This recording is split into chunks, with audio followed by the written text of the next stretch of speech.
Good morning. My name is Rob, and I will be your conference operator today. At this time, I would like to welcome everyone to the Ciena Fiscal Second Quarter 2022 Earnings Conference Call. All lines have been placed on mute to prevent any background noise. After the speaker's remarks, there will be a question-and-answer session.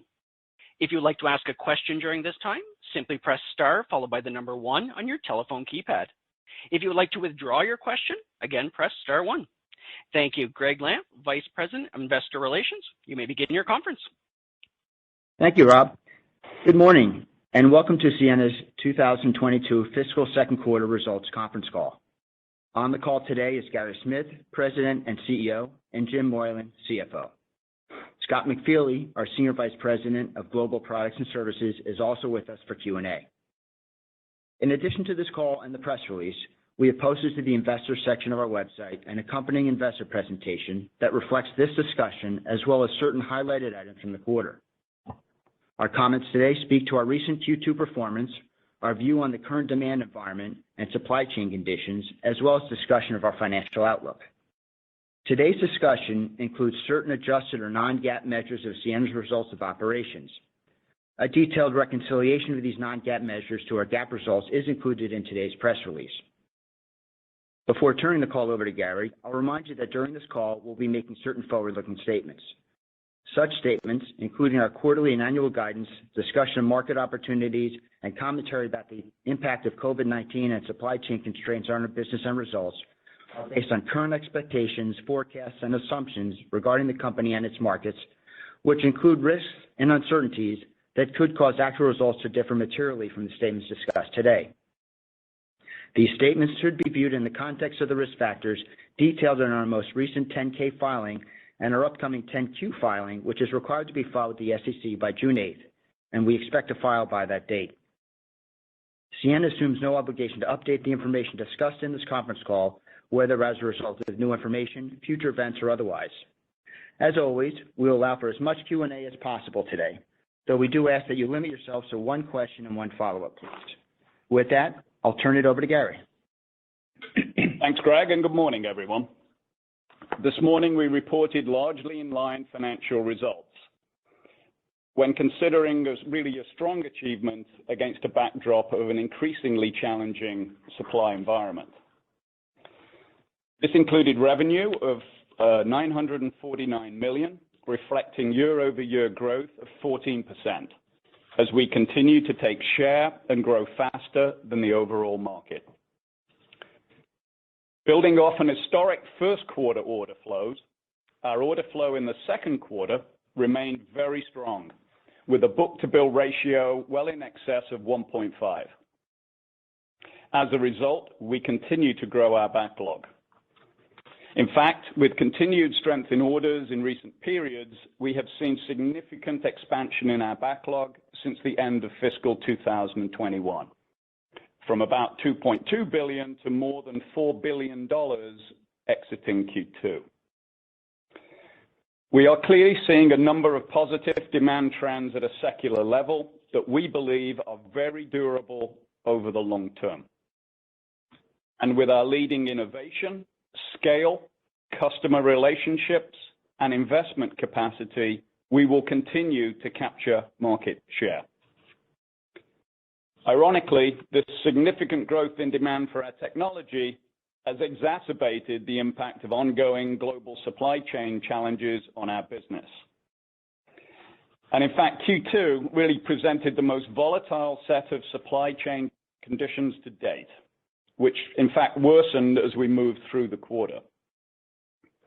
To put it simply, demand continues to significantly exceed supply, and availability of supply is the most impactful factor in our performance and rate of revenue growth at this time. Within this context, we continue to execute well in Q2 and navigate these challenges through supply chain mitigation strategies. As a result, we delivered more product in Q2 than we did in the same quarter last year, including some notable highlights that illustrate our innovation leadership and the diversified business that we've built. To start with, non-telco revenue in Q2 was approximately 44% or up 15% year-over-year. This included direct web-scale revenue of 22%, an increase of 7% year-over-year, primarily for our Wave server platform. Our top 10 customers in the quarter included 4 web-scalers, and we made our first product shipments to a new large web-scale customer in the U.S. We now have the top 6 global web-scale companies as customers of WaveLogic 5 Extreme in different stages and maturity of deployment. Overall in the quarter, we added 16 new customers for WaveLogic 5e, bringing our total to 172. Q2 was a record quarter for shipments of WaveLogic 5e, up 50% year-over-year and more than double that of last quarter. To date, we've shipped more than 35,000 WaveLogic 5e modems to customers globally. In routing and switching, our business is growing, driven by Tier 1 service providers as well as Tier 2, 3 customers for our expanded routing and PON capabilities. Quarterly revenue there was up 27% sequentially and more than 70% year-over-year, including a strong contribution from the recently added Viada platform. And finally, platform software and services revenue was up 22% from this time last year. Looking at the overall demand environment, the shifts in business and consumer behavior have accelerated positive trends for our business, including cloud adoption, a greater focus on the network edge, which is really greater capacity closer to the customer, and the need, of course, for increased automation. These are strong and durable long-term secular drivers for the industry, creating an incredible demand environment for our business going forward. In optical specifically, we are experiencing significant growth in our large installed base of customers around the globe, fueled by exploding bandwidth requirements. Adding to this positive dynamic is continued incremental opportunity to displace Huawei in many countries, particularly in Europe, as well as increasing public investments in network infrastructure. In routing and switching, we continue to secure new design wins around the world, primarily associated with growth in wireless and accelerated cloud adoption, again at the edge of the network. And we continue to expand our addressable market in this space as we invest in new technologies and solutions to address additional use cases such as residential broadband. In Blue Planet, demand continues for automation that enables differentiated digital services for a fully connected experience. 5G, we believe, will continue to fuel the need for OSS modernization as new innovative services require end-to-end service lifecycle automation. These demand dynamics are present in our order book today, and we expect continued demand to address these network requirements will result in a growing backlog as we move through the second half of the year. This level of demand far outpaces, frankly, our expectations for orders in the year, driving a backlog that reflects strong underlying secular demand. As a result, we have tremendous confidence in our forward growth opportunities. Now, with that said, I want to be extremely clear. In this environment, our revenue is not a function of demand, or even production capacity for that matter. It is purely a matter of component supply availability. And that, of course, brings me to supply chain.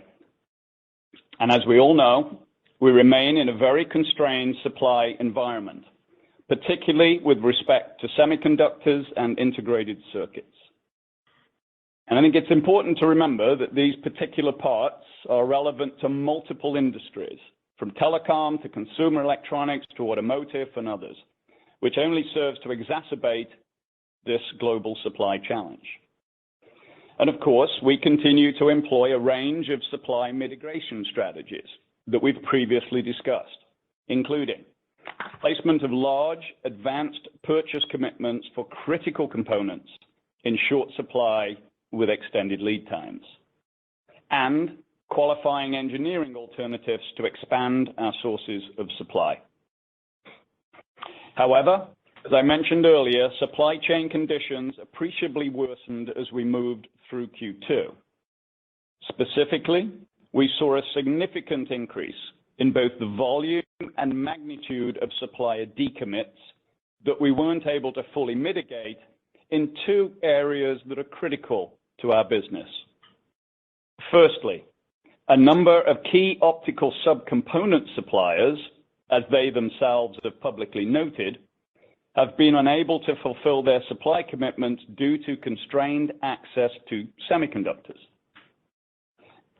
Second, we've seen additional supply decommits for a number of integrated circuit suppliers centered really on low-value commoditized parts that are essential to the operation of our finished products.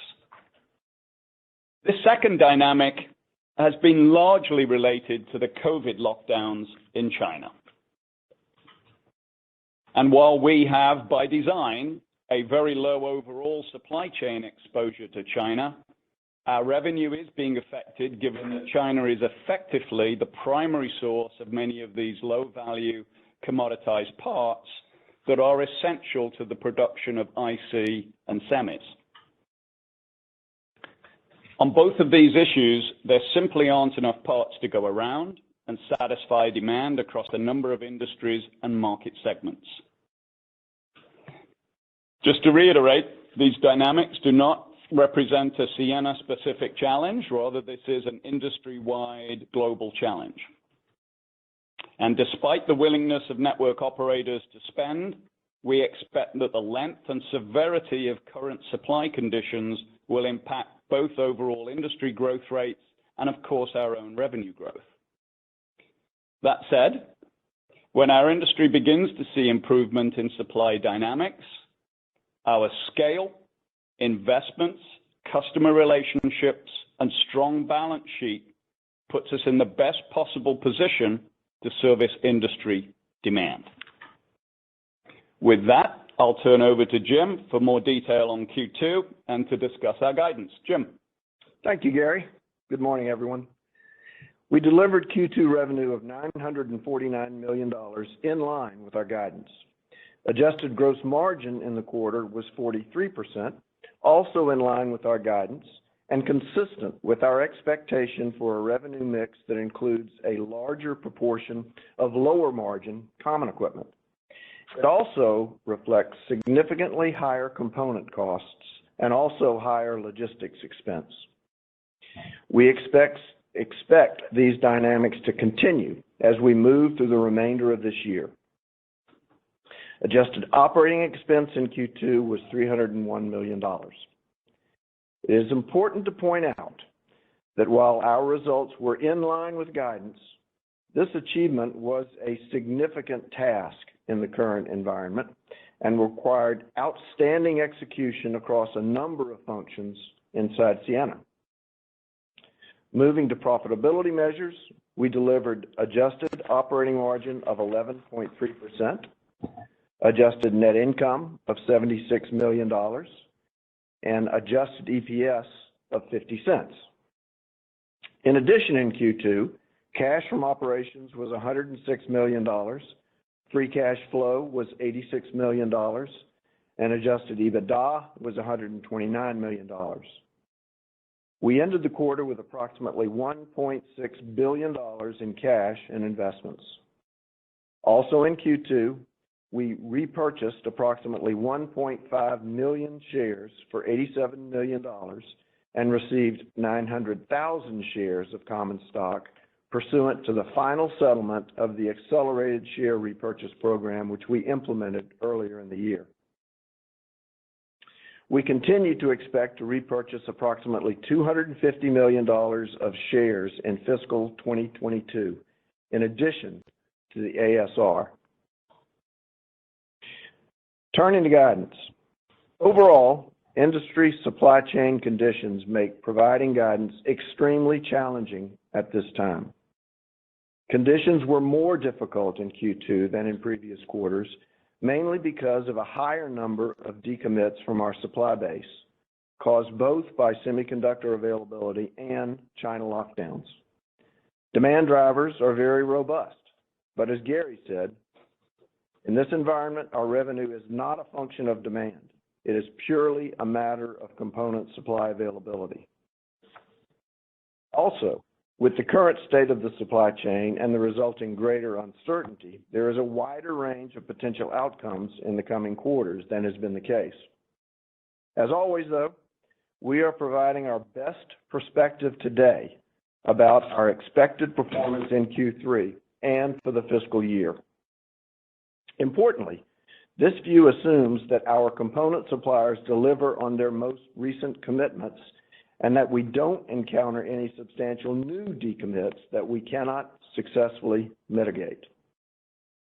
With that, in Q3, we expect to deliver revenue in a range of $870 to $930 million. This lower range for expected revenue is entirely driven by conditions in our supply chain. We expect gross margin for Q3 in the low 40s% range, which reflects a continuation of the same dynamics that we saw in the second quarter. A higher percentage of revenue from line systems and common equipment, again coupled with greater than expected component costs and higher logistics expense. And finally, we expect OpEx of $305 to $310 million. With respect to the full fiscal year, we are adjusting our expectations for exactly the same reasons and with the same assumptions. We now expect to deliver annual revenue growth in fiscal 2022 in the mid-single digits. Gross margin for the fiscal year we expect to be in the low 40s%. Our operating expense will be roughly consistent with an average of $300 million per quarter for the full year, perhaps a little bit higher in Q4, mostly due to compensation expense. And finally, operating margin in the low double digits. Generally speaking, the growing consensus view in the industry is that supply chain conditions will take at least several more quarters to return to a normalized state. Given the persistence and unpredictability of these challenges to date, we believe that is a reasonable assumption at this time. But it is entirely possible that this timeline will continue to change. It is an incredibly dynamic situation. Furthermore, it is critical to remember that there will not be a light switch moment, that is, a single moment in time when conditions improve and the flow of supply returns to normalized levels. Any recovery, when it begins, will be gradual and will occur over time. In summary, we're mindful of the variability of outcomes the supply challenges present in the near term, but we are prepared to benefit when a meaningful and sustained recovery in supply dynamics occurs. Importantly, we are extremely positive about the durability of the underlying secular drivers, which continue to drive a significant and growing backlog that reflects not only a strong demand environment, but also our continued market leadership. Combined with our relationships with customers and suppliers and the mitigation steps we are taking to address current challenges, we are very well positioned for long-term growth and success. With that, we'll now take questions from the sell-side analysts. Rob? At this time, I would like to remind everyone, in order to ask a question, press star, then the number 1 on your telephone keypad. As a reminder, we ask that you please limit yourself to one question and one follow-up. Your first question comes from the line of Paul Silverstein from Cowen. Your line is open. Thanks for taking the questions. Jim and Gary, can you all discuss what linearity looked like in the quarter, and perhaps even more importantly, what have bookings looked like over the past 4 weeks leading up to today? And then and Jim, related to that, what would guidance be for July and for the October fiscal year? but for the supply chain impacts, how much revenue was impacted? What was the gross margin impact? Thanks. Yeah, with respect to linearity, as has always been the case, we are back-end loaded. Typically, it's because of the timing of our orders, but in this case, it has to do with the delivery of components to our contract manufacturers. So we've had a very nonlinear flow of orders. They've been strong really the entire year, and not necessarily in the last month of the quarter. Even though it's strong in the last month of the quarter, it's not as back-end loaded on the order side. But on the supply side, it has been back-end loaded, and therefore our revenue has been back-end loaded. So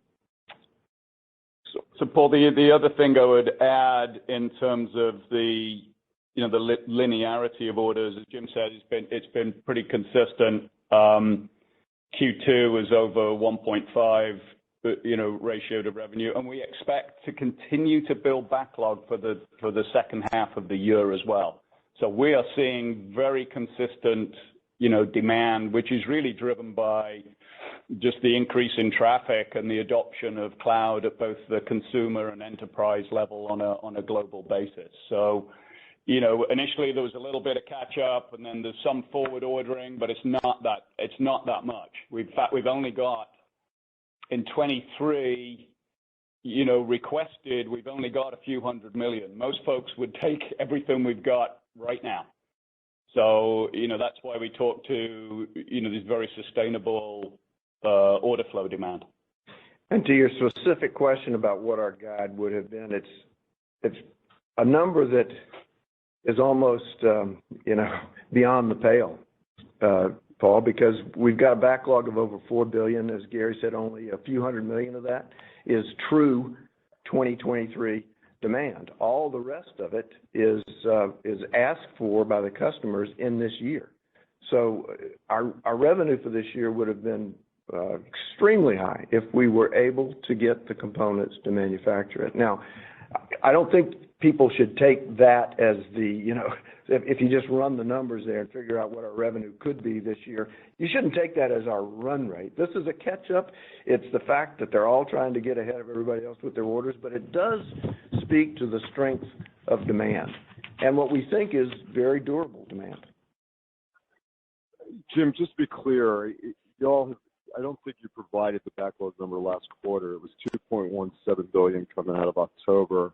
What was the backlog increase in April? And just to be perfectly clear with respect to my question about linearity and order strength, the forward indicators you're looking at, order growth, and all the other leading indicators that speak to future demand, there's been no attenuation of recent vintage. I mean, obviously this goes to the concern, the widespread concern about a macro slowdown translating into slower economic activity for virtually everybody, yourself included. You're arguing that's not what's going on. This is purely supply driven. But again, my question to you is, looking at demand trends, looking at all the different forward indicators, you're not seeing any attenuation in strength. No, we're not, Paul. I mean, and the rough rounded numbers, we came out of the year at over $2 billion. We came out of last quarter with over $3 billion. We came out of this quarter with over $4 billion. And, everything that we're seeing in forecasts with our customers tells us that, might not continue at that pace, but we're going to continue to grow backlog with the order flow. And the other thing I'd say about, macroeconomics, whilst no industry is immune from that, I do think that cloud adoption has proven to be, incredibly resilient in the ups and downs of various economic moves. And I think it's sort of fundamental, to how the world works now around getting greater bandwidth closer to the customer. And that we're not seeing any signs of that letting up at all. In fact, the opposite. If you look at web scale, they're planning to build more and more data centers, again, closer to the customers around the world. And we are, obviously in partnership with them about their long-term planning. We're not seeing any slowdown on that whatsoever. Thanks, guys. My follow-up. as my follow-up, just to be clear, we can't see it in the numbers because of the supply chain situation, but the strength you're referencing, that was broad-based geographically across product markets and across customer markets? Yes, absolutely. Verticals, regions, products. Particular strength in our routing and switching business, which, as you know, that's a focus for us. I appreciate it. Thanks, guys. Well, Your next question comes from the line of Amit Daryanani from Evercore ISI. Your line is open. Yep. Good morning. Thanks for taking my question. I have two as well. I guess, first one, maybe simplistically, if I think about it, the backlog has ramped up from $2.2 billion to $4 billion in the last 4 quarters over the last year. How should we think about how much of this is due to just demand is stronger and it's a natural buildup of backlog versus customers that are placing longer duration orders maybe because they're worried they won't get supply? So I don't know if there's a way to think about, yes, the backlog has gone up. How much of that is due to duration going extended by your customers versus all the other supply chain issues you've talked about? Okay, yeah, no, that's a good question, Amit. Let me give you sort of a data point here that I think will help with that. I think you've got a confluence of sort of 3 things going on. You've got a little bit of catch up. That certainly was the case sort of probably 12 months ago, where carriers were very conservative during COVID, both from an operational perspective and from a fiscal perspective. They were playing a bit of catch up. That's largely flowed out. Then we are seeing a little bit of, certain customers looking at security of supply and are giving us more visibility longer into the cycle. That's absolutely happening. But, an interesting data point around, is it real traffic that they're trying to buy for and address, or is it just, security of supply chain?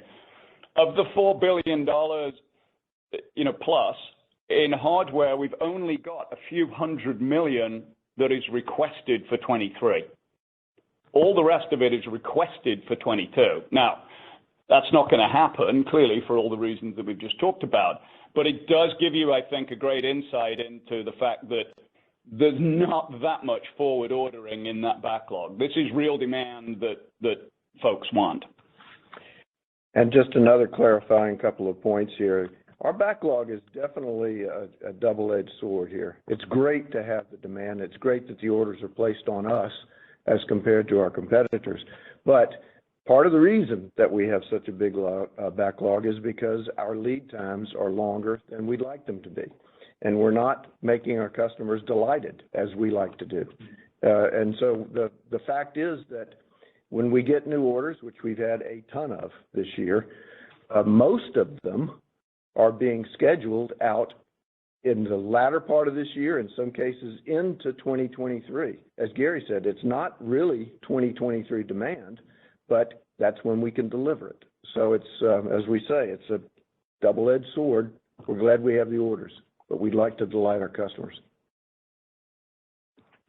Fair enough, and that's really helpful. I guess just my follow-up would be, in the past when we've had a revenue, challenge or headwind, gross margins have typically done really well. I think it's been a mix of new projects versus existing ones. This time around, I realize I've seen the revenue headwind, but we aren't seeing a gross margin offset or tailwind. So maybe just talk about, why aren't we seeing that tailwind? Because I imagine historically, low revenues has meant better gross margins for the company. So why is that not happening this time around? I'll take the first part of that, and then maybe Jim or Scott can talk to the actual sort of increase in cost. The first part of it is really mix.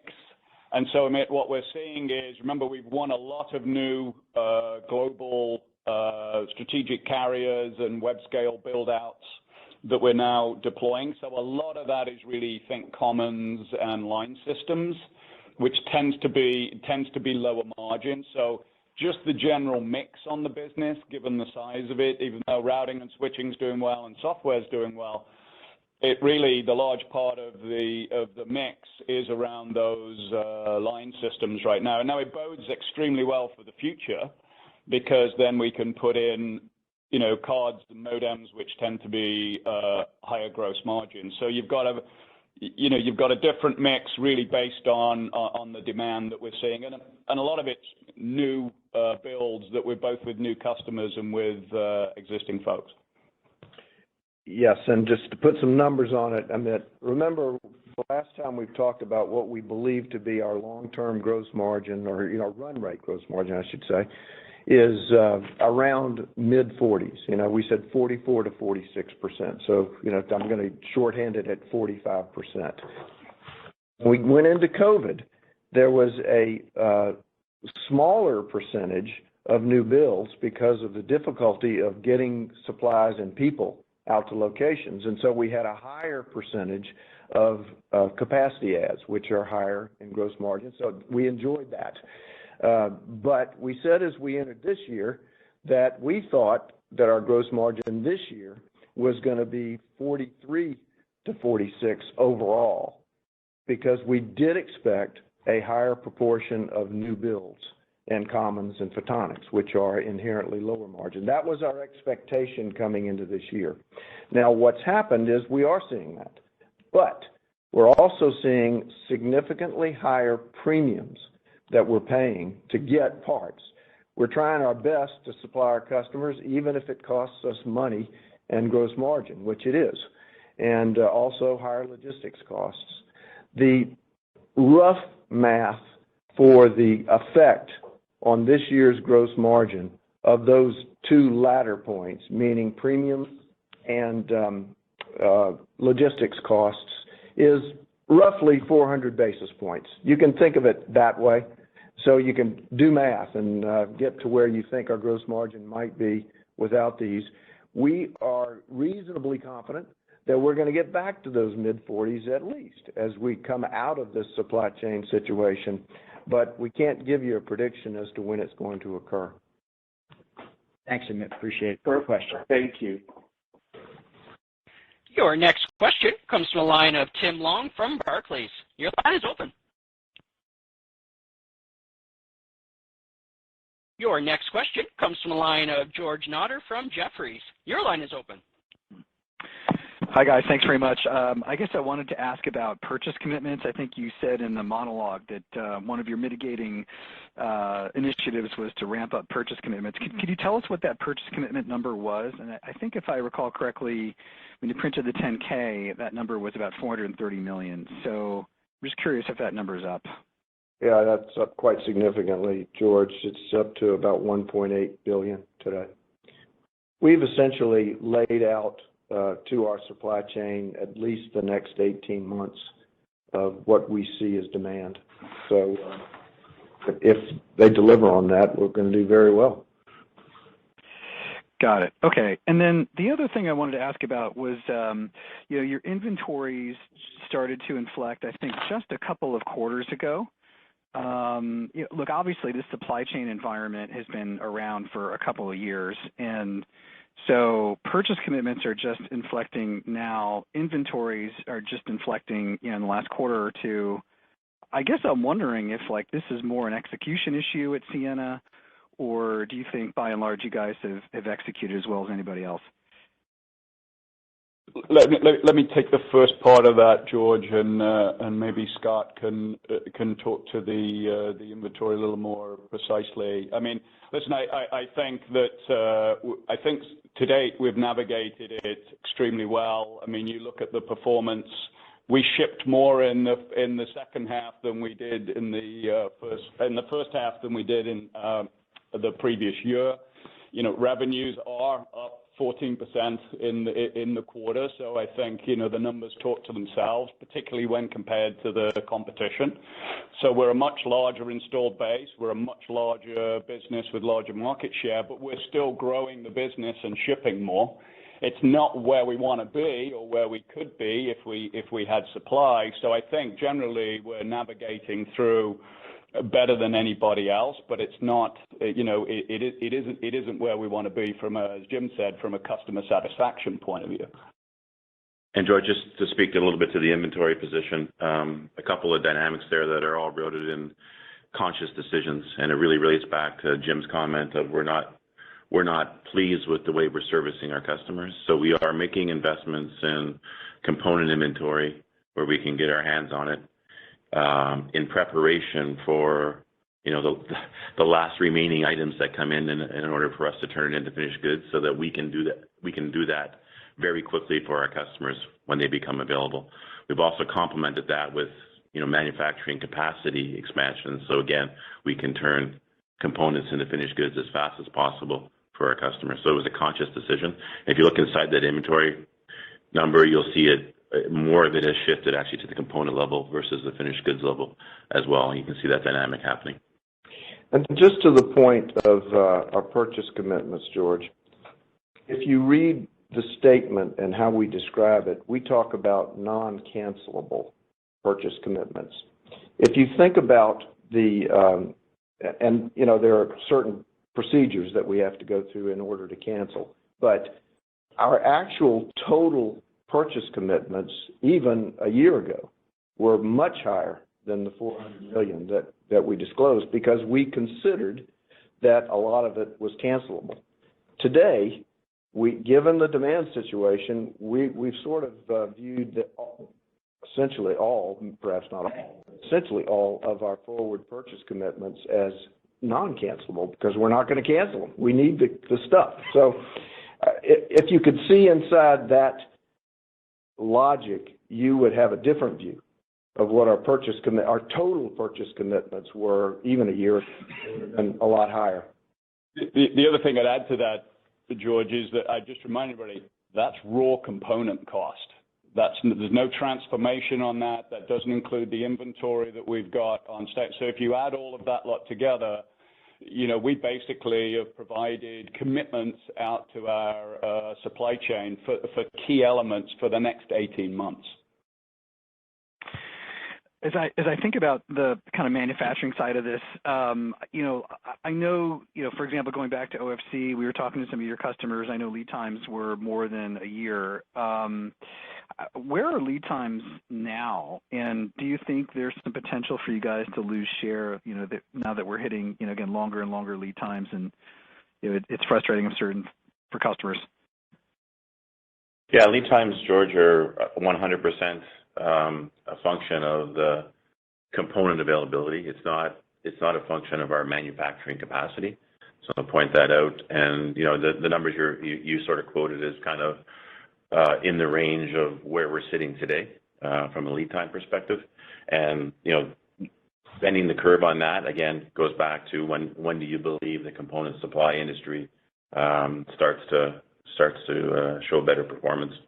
Do you want to talk to the durability of the demand in the order? Yeah, I mean, I think in terms of the competitive environment, our market share.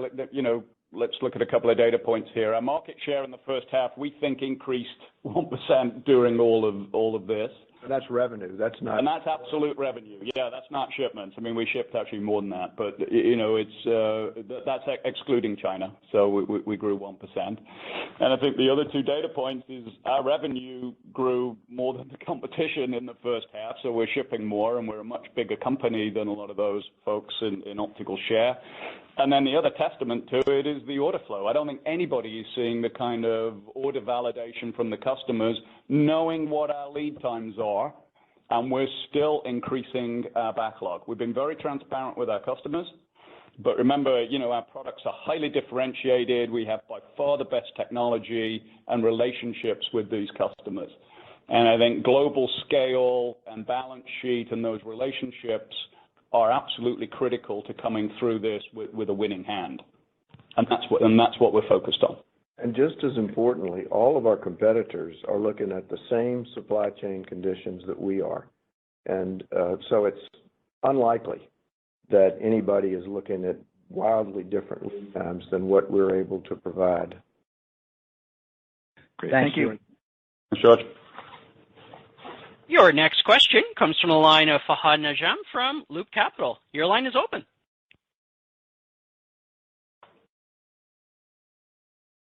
Again, your next question comes from Fahad Najam from Loop Capital. Your line is open. Good morning. Gary, if I look at your backlog commentary and the quantification you provided and across your competitors, the cynical New Yorker in me says, I have the networking or the optical networking market hasn't been growing this fast. Broadband speeds to my home haven't really changed much in the last since the COVID pandemic started. So where is all this incremental demand coming from? Or is it just a pure function of customers double ordering, not forward ordering, but double ordering in order to secure more supply? What do you say to that? I say to that, we're not seeing that. There may be some minimal amount of that, but given the fact that this is not commodity stuff, you can't swap and change around it. And the relationships we have with our customers, I think that is not a dynamic that we're seeing. What's driving this is real bandwidth growth. And when you think about what's happened during the pandemic, people were using more bandwidth, but carriers weren't spending. And this market was kind of flat for about 2 years. And we expected an uptick, which we began to see, about 18 months ago.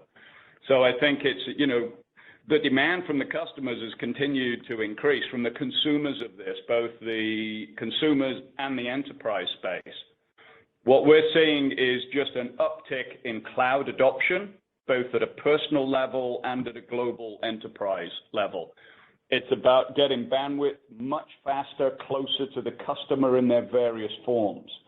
And that's why we're seeing an uptick across all of the sectors, submarine, data center interconnect, metro edge. All of the engagements that we have are all about how do we get more capacity more efficiently out to there. So this is not embedded in some false security of supply demand piece. Absolutely not. This is about real demand of traffic. And for all the reasons that I think we can all understand and we see in our daily lives. One thing I'd say, though, Fahad, is this, that for a long, long time, this industry has grown at low to mid single digits overall. And we've grown at, sort of 8%. And our last guide for 3 years said we do expect the industry to continue to grow at historic rates, and we expect to grow at 6 to 8%. So none of that has changed in our view. The world continues to act as it has been acting. So we're not saying that this kind of order flow is going to continue for the long term. We think that order flow will be good. It's not going to be at the in higher levels that we're seeing this year. So I don't want you to think that we're calling up our growth rate. I would say this. I think given what we think our backlog will be at the end of this year, and assuming that our suppliers deliver on their commitments to us, we'll have a growth rate in revenue next year that's, well above the 6 to 8% that we've seen in the past. And I can't give you a number on that, but it's going to be good. But again, our long-term view of the future of the industry grows at 3 to 5%, and we're going to grow in that world at 6 to 8%. That's what we think today. My follow-up is to kind of really piggyback on George's question on the extending lead times and the supply chain shortages. To what extent are these forcing your customers to change architectures, maybe shift or pivot to more pluggables? Since you can plug a pluggable into an existing router, you don't have to ship a new power system or power supply, et cetera. So do you think there is a risk of customers adopting pluggables faster because they still need the bandwidth?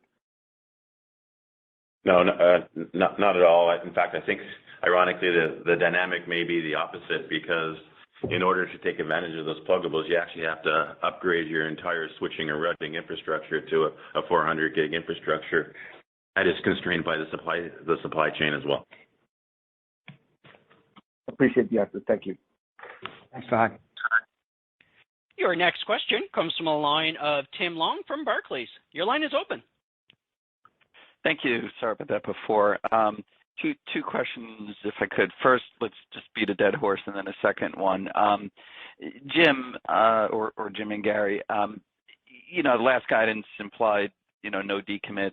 And when we look at, the Q4 to get to the full year, looks like a pretty big sequential increase, probably something like 20%. I'm not sure exactly what mid-single digits for the year means. Why would we assume that that everything gets delivered as expected? What visibility do we have that the supply chain is gonna live up to the commitments they have when that hasn't happened over the last multiple months here. That's number one. And then number two, I was hoping you could just dig more into the switching routing part of the business. Obviously, you've added Viata. If you could just talk about how much that helped the numbers. And you talked about, expanding TAM and use cases. So if you could just, Gary, maybe give us a little color on how you see the trajectory of that business potentially moving over the next few years here. Thanks. Yeah, Tim, I'll take the first part. And what we've always tried to do and what we continue to do today is we're trying to give you, or give the world, a set of numbers that are reasonable and reflect our view of what the world looks like today. We expect that there will be some decommits. I will say this, that we had decommits in Q2, which we were largely able to mitigate, and therefore we came in line with our revenue. Hopefully we built in enough, margin for error that we can handle some decommits. But again, it's our best view of the future, and it's if you look at the entire year, we're roughly $250 million or so below what we've said about the year in the past. Roughly half of that is because of the fact that our optical subcomponent vendors are unable to get parts, and the other half is because of the China lockdowns. It's not precisely 50%, but roughly half and half. And then to your question about breaking down a little bit the dynamics that are going on in the routing and switching business, I'll say this just to repeat. The business itself was up 27% sequentially quarter on quarter and about 70% year on year. That's a combination of organic growth and inorganic growth with Viata. I'd say roughly split half and half roughly between the two. What's driving that? The primary use cases for that portfolio that we're focused on are all centered around the evolution of the metro and the edge. We see growing interest in our wireless transport infrastructure as people build out fiber to the tower and look at architectures moving to 5G. Enterprise Connect, as Gary talked about, Enterprise connecting to the cloud. A new space for us around residential access, getting a lot of interest in the architecture there. And then backing off from that, bringing all three of those use cases back deeper into the network, a common routing and switching aggregation platform. So those are the four areas that we're investing in. We think it represents a significant TAM expansion over the years for us, and the early signs, as you can see in the results year over year, we're having some really good early success there. Thank you. Thank you. Your next question comes from a line of David Vogt from UBS. Your line is open. Great. Good morning, and thanks for taking my question. I just want to come back. My line cut out earlier. I just want to come back to the lack of supply and specifically ICs. I guess it's our understanding that this is a fairly well-known headwind, and I guess I'm just curious, how do you square that commentary that, the book-to-bill and backlog are strong, but I would imagine your customers are incredibly sophisticated. They know there are shortages of ICs. So is there risk that they've already adjusted their order cadence a little bit earlier, and so that raises some risk that there could be an air pocket later, maybe not this year, but into 2023? And then I didn't hear any discussion of maybe what a recession might look like next year if we do move into a more slower growth GDP environment, what that would look like for your, not only your order growth and your backlog, but what your customers might respond to. And then I have a follow-up on the numbers being pushed out into next year. David, let me take the recession one first, and I'll then take Scott for the first part of your question. I think we're obviously mindful of the macro sort of economic challenges that it looks like the world's going to go through. But I would say a couple of things. In our conversations with all of our customer base and its diversity, we are not seeing any let up in their forecasts and demands and their long-term plans. I mean, we've got pretty good visibility into the next 1 to 3 years around the overall dynamics of what they're seeing to do. And so I think the industry is never immune to a recession, but it's generally performed extremely well during a recession because people need access to the network. And, network operators and web scale are going to continue to, invest in their network and getting, more traffic out there. So, I think we feel very good around the durability of the demand that we're seeing. And in terms of, fulfilling what we've got, I think what we're trying to do right now is just really catch up with the backlog and the pent-up demand. I mean, as Jim said, I don't think we're going to see order flows at the rate that we're seeing them right now or this year, but I don't think it's going to fall off a cliff or go through an air pocket either. I think you've seen a change in the dynamic around this is really an infrastructure business, and I think people are getting used to ordering out longer term. And I think you will see that, these lead times will get better over time for sure, but I think you will see greater long-term visibility with our customers. And remember that we're advertising and talking to our customers about longer lead times. It's absolutely imperative that they then place longer duration orders on us than has been the case in the past because they do need the gear. And we're not, as we said, we're not claiming that this rate of order intake is sustainable, but we do strongly believe that demand for our products and services will continue to grow and will continue to take market share. Great. Maybe just as a quick follow-up, that's helpful. So, given lead times at least appear to be, persistently, long and not tightening here in the near term, how would you handicap sort of that $250 million revenue shortfall, the likelihood of being able to capture that next year, given where lead times are and where commits are at this point and your purchase order commitments, right? So, I mean, obviously, it's difficult visibility to predict, but you mentioned that you'll obviously think you'll grow faster than 6 to 8% next year, but is the expectation based on your order book and where your supply chain is today that you'd be able to capture most, if not all of that next year? Well, I mean, if you just look at the delivery dates, it probably would be in next year's. But all we can say about next year today really is that given where we think our backlog will be at the end of this year, we do expect to have a significantly higher growth rate in 2023 than the 6 to 8% we promised in the past. And I can't give you an exact number because I don't know the number, but I think it's going to be a great year next year. And I would just add that I think sort of and again, we're not talking about 23 right now, but, our sort of view is what's got to happen is we've got to get greater predictability from supply chain, and we've got to get the volumes that supply chain have committed for 23. We're not really banking on improved lead times from our suppliers. Thank you, David. Your next question comes from the line of Rod Hall from Goldman Sachs. Your line is open. Yeah, thanks, guys. Appreciate it. I just had 5 more questions on supply, and then I wondered if you could pick the California. Just 5? We got 5 more answers for you, Rod.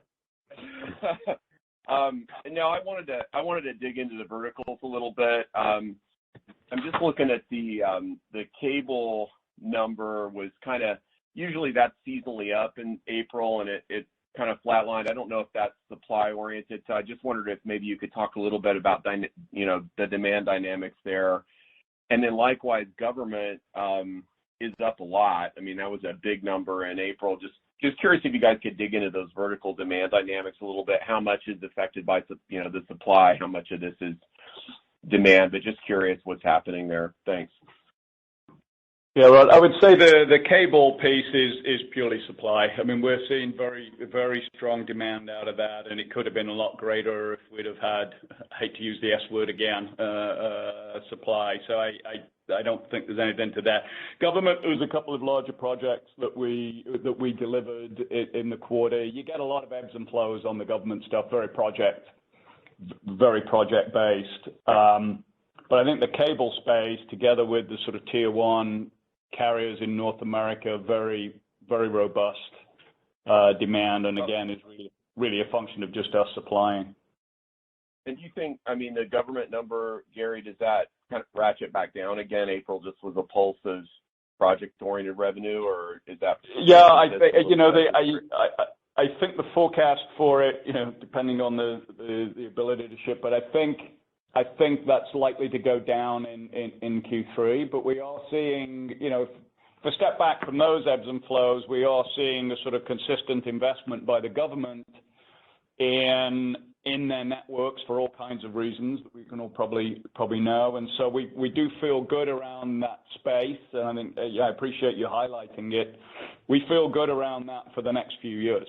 There's a lot of network build out and network modernization that's going on within the various government networks. Our technology it fits their needs very well too. Great. Okay. Yeah, that's all I've got. Thank you very much. Thanks, Rod. Your next question comes from the line of Tal Liani from Bank of America. Your line is open. Hi, guys. Tal. The risk that things get canceled next year because customers don't get the product. So if I'm thinking about the cloud or the service providers having their side of the operation ready for products and not running any operation, so they don't get the revenues associated, why start a project if there are still supply chain issues? So the question is about the sensitivity of demand to supply, basically. I don't think that's the driving force, though. I think the driving force here, Tal, is underlying demand for bandwidth. And that has continued to grow through every economic condition we've had for, 20 years or 30 years. So I don't think lack of supply is going to constrain their demand. I think they're going to have the demand as long as their customers are demanding services from them. And as I said, we've seen no reduction in that. I think on the web scale specifically, there's no point building a data center if you can't connect it. I mean, I get the point, but, I want to get the sort of context to this right. We are shipping more than we did last year. So we are shipping stuff. So we are providing connectivity to these folks, and they're just not getting the full capacity that they wanted. So, this is not a sort of binary situation. I mean, we are growing. We just posted a quarter with 14% revenue growth despite all of this stuff. So it's not as if we're not getting stuff out there. So we are satiating some of the demand for our customers, but it's not everything that they want. And, there aren't, no one else is doing it better than we are. So, there's not a lot of other alternatives to that, and people wouldn't want to get out of the queue, I'm sure. And by the way, we've got the leading technology and continue to have that. So, those are the dynamics that we see, Tom. And the fundamental constraints, if you follow the chain, is common to everybody. Right. And Gary, maybe a follow-up question is what isn't this environment bringing up more voices within cloud to self-manufacture solutions rather than buy from vendors just because they'll have better control over the supply chain? Do you think that maybe white box solutions or anything that is more about self-design, self-manufacturing, don't you think that this can actually grow as a response to the current environment? I think, Tal, from the conversations that I personally have, I think the opposite is actually true, frankly. I mean, we're able to navigate through it because we're a specialist-focused player, and we're, vertically integrated. So we're actually in a better position to go and do that. And I think to Scott's point on the ZR pluggable thing, exactly the same reason is actually pushing that market out because it's more difficult to get the infrastructure to support that. So the DIY stuff is actually more difficult than it was before. Got it. Thank you. Thanks, Tal. Operator, we'll take one last question. Your final question comes from the line of Simon Leopold from Raymond James. Your line is open. Hey, thanks for taking the question. Kind of surprised nobody's asked this, actually. You talked about the supply chain worsening, and I get that, but it does seem to somewhat contradict some of the commentary we heard from some of your optical component suppliers. Basically, they guided to improving telecom shipments in their respective June ending quarters. And I just want to make sure I understand whether or not you're indicating that that's not really going to be the case, or if this is more about timing and why you don't sound more constructive if there's something else informing the challenges in optical components. And then just a quick follow-up, if I might, it's just an update on your own shipments of ZR pluggable. Thank you. Yeah, Simon, to the first one, simple summary is yes, it's timing. So the hysteresis of, when they see improvement, when we actually get it through our supply chain and out to our end customers, it is timing.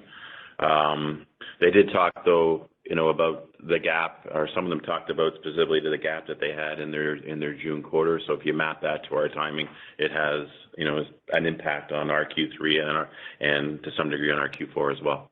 I'll just remind you, though, that we also said there was two dynamics. One was the optical subcomponents that you pointed out. The other one was, integrated circuits that largely was due to China. Again, it's second order effects in the supply chain that take a while to work their way through, from China being open up again to us being able to turn that into finished goods for our customers. So again, 100% timing based. ZR. Oh, ZR. So on the ZR side, Simon, I don't think our perspective has changed at all. We have shipped, ZR into a number of customers around the globe, working through their evaluation cycles. As you're probably aware, the majority of the volume over the next season or so is going to be dominated by a couple of players. We are fully engaged in those players, and we expect to be successful there in those, because we firmly believe we've got the best plug on the market. But for us and for the industry, it's largely going to be a 2023 event from any materiality. Simon, thank you for the question. Appreciate it. And thank you, everyone, for taking the time today to connect with us. We look forward to connecting with everyone here the balance of today and through the next several days. Thanks very much. This concludes today's conference call. Thank you for your participation. You may now disconnect.